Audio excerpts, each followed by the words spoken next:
I've been asked to comment on the case of Babar Ahmad and the request by the United States government to have him extradited to the United States to face trial, and what seem to be allegations that he has, by using a website, encouraged donations to the Taliban. He's a UK citizen, he has a family in the UK, he's resident in the UK, and the allegations that are made by the United States government relate entirely to acts done by him in the UK. They wish to put him on trial on the basis of a very narrow connection between him and the United States, which seems to consist only of the fact that one of the servers which operated the website on his computer for a short period was based in the United States, a period of just a few months. He, of course, is perfectly willing to face trial, if a trial should be necessary, of any allegations against him.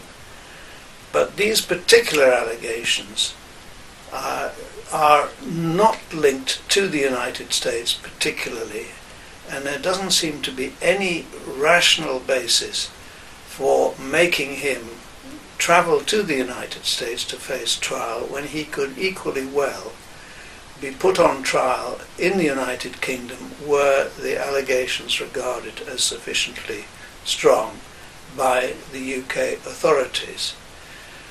Under extradition law, it seems that there could well be a discretion on the part of the courts to refuse extradition on the basis that there is no real connection between these allegations and the requesting country, namely the United States. If an amendment to the law is required, then there ought to be an amendment which would give that discretion to the courts, and such an amendment has been proposed to allow a judge to weigh up whether there is any real connection between the requesting country and the offence charged. It would be monstrous and scandalous if Babar Ahmad were extradited to the United States on these charges. He would face a very severe punishment even before he came to trial, because we know that in the United States those who are suspected and accused of what are regarded as terrorist offences are